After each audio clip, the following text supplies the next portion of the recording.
ลงมือแล้วอาณาจักรเสียงวิหกอาณาจักรนกพงศกรแต่ว่าเบิ่งเหมือนแม่ของนกพงศกรบ่อยากได้บ้านหลังนี้สาเหตุเพราะหยังไปฟังน้ำเจเบาลาวกันเลยกับทักทายสบายดี FC ทุกๆคน FC ทุกๆท่านเนาะมาพบมาพ่อกับค่อยเจเบาลาวในคลิปนี้ท่านผู้ชมเนาะพบพ่อกันในช่วงสายบ่ายตอนนี้ก็เลยเที่ยงมาเป็นทีเรียบร้อยแล้วเนาะทุกคนกินข้าวกินน้ำแล้วหรือยังเนาะกินข้าวกับอย่างเด้ก็คือค่อยนี่กินต้มไก่ใส่กับนอขมแต่ว่านอขมยามนี่มันจะบ่ขมได้อีกจักหน่อยนึงเลยจากยามนี่ไปแล้วมันก็จะเริ่มขมให้มันพ่นขึ้นมาจากหน้าดินเนาะสีของอนาปลายหางของนอมันเริ่มเป็นสีเขียวกำลังจะออกใบยามนั่นแหละอาการขมของนอขมมันจึงจะเข้ามาเจ็บเราบ่มักนอขมเด้อแต่ว่าก็กินนอขมตอนมันยังบ่ทันขมเนาะเอาเรื่องราวของพวกเขากับเกี่ยวข้องกับฝากฟังของเสียงวิหกเนาะของนกพงศกรพอของน้องอาอายซึ่งว่าเป็นลูกชายกตัญญูคนหนึ่งที่มีกตัญญูกตเวทีมีต่อพ่อแม่ผู้ปกครองถึงแม้ว่าพ่อแม่ผู้ปกครองตอนยังน้อยๆเลี้ยงดูปูเสือแบบตามมีตามเกิดเนาะอาจจะบ่เลี้ยงแบบหรูหรากินมืออดมือตอนสมัยยังเป็นเด็กน้อยเนาะแต่ว่าในเมื่อเราใหญ่กล้าหน้าบานมาเราประสบผลสำเร็จเราก็อยากสร้างสิ่งที่ยิ่งใหญ่อาณาจักรเสียงวิหกอาณาจักรนกพงศกรนี่มอบให้ผู้เป็นพ่อรักกับแม่แต่ว่าพ่อกับแม่เบิ่งแล้วคือสิบ่อยากได้สาเหตุย้อนหยังเดี๋ยวจะไปอ่านให้ฟังเพราะนกพงศกรเราโพสต์ร่ายยาวเต็มกระดาษใบหนึ่งพอแหละเนาะไปฟังพร้อมๆกันเด้ออดสาฟังเด้ออยากรู้ต้นปลายสาเหตุเนาะแม่หอยถามนกว่าลูกจะเฮ็ดอีหยังลูกแม่สงสารลูกเห็นลูกเมื่อยทำงานหนักทุกมื้อแม่บ่อยากได้เลยแม่ก็พออยู่แบบนี้ก็ได้บ่ได้ต้องการหยังอีกแล้วแค่ลูกพามีทุกมื้อนี้ได้แม่ก็พอกะโชคดีแล้วลูกนกคิดพอสมัยอยู่บ้านหลังเก่าบ้านบ่มีหน้าต่างได้เอาเสื่อและสังกะสีเก่าๆมาแอมเวลาฝนตกพายุเข้าเทื่อใดแม่ก็พอกะได้หอบลูกลงมาแอบอยู่ใต้เตียง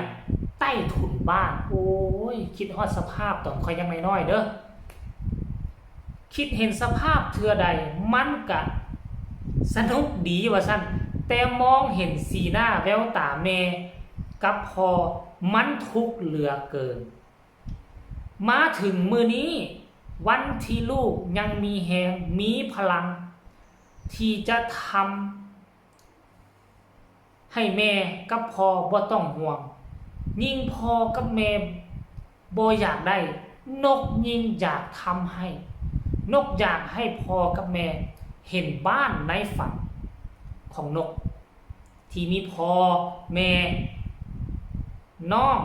ลูกหลานเดินนิ่งชมด้วยความสุขอยากให้พ่อกับแม่อยู่ดีสบายที่สุดเท่าที่นกพงศกรจะทำได้ยังบ่พอวรรคสุดท้ายท่านผู้ชมพ่อกับแม่เพิ่นว่าพ่อกับแม่บ่เคยขออีหยังจากลูกพ่อกับแม่ที่บ่อยากได้อีหยังจากลูกพ่อกับแม่ที่บ่เคยอยากได้อยากใช้เงินลูกพ่อกับแม่ที่ใช้ชีวิตชาวนาพอเพียงปกติทั่วไป คือกับคนอื่นพ่อกับแม่ที่เป็นแม่พิมพ์ที่ทรงคุณค่าที่สุดในชีวิตลูกหักแม่กับพ่อนะครับโครงการบ้านแสนปากดีกำลังเริ่มขึ้นแล้วครับค่อยเชื่อว่าหลังจากที่นกพงศกรโพสต์นี้ขึ้นมาใครเป็น FC อ้ายใครเป็น FC นกพงศกรรวมทั้ง FC สาวกของเสียงวิหกเห็นการเคลื่อนไหวโพสต์ยาวแบบนี้ไผกะต้องหยุดอ่านหยุดเบิ่ง เพราะเขาก็อยากรู้ความหมายว่าเป็นอย่างจึงโพสต์ร่ายยาวขนาดนี้มีเรื่องอย่างที่คับแค้นใจหรือว่าทั้งที่เห็นหูโพสต์ป้ายบักใหญ่ๆโครงการสร้างบ้าน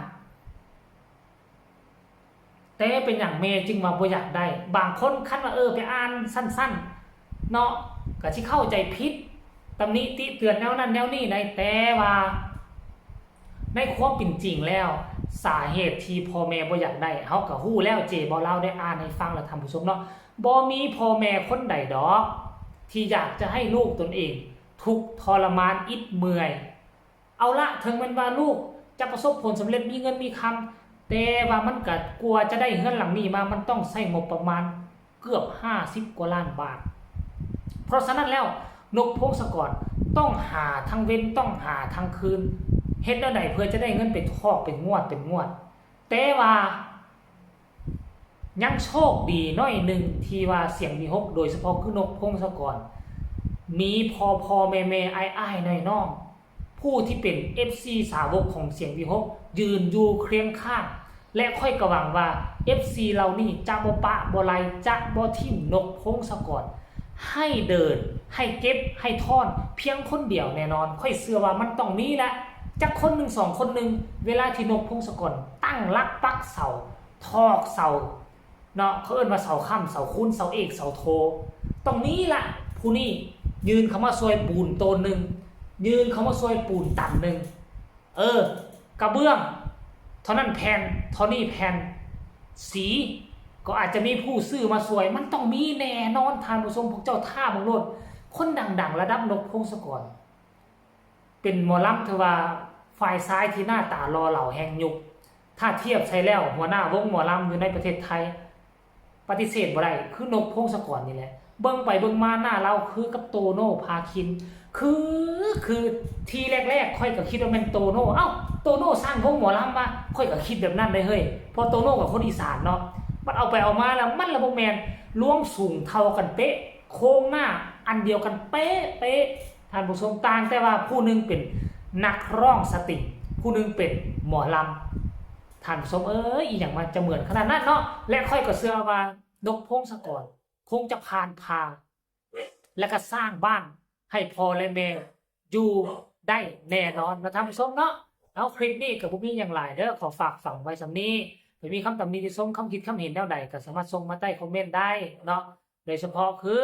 ถ้าใครมีคำตำหนิที่ส้มเนาะหรือว่าฝากทุกคนกดไลค์กดแชร์กดติดตามเพื่อจะไม่พลาดในคลิปต่อไปเนาะพบกันใหม่ในคลิปหน้าสำหรับคลิปนี้กับบุมี่ยังไลขอกล่าวคำว่าสบายดีบ๊ายบาย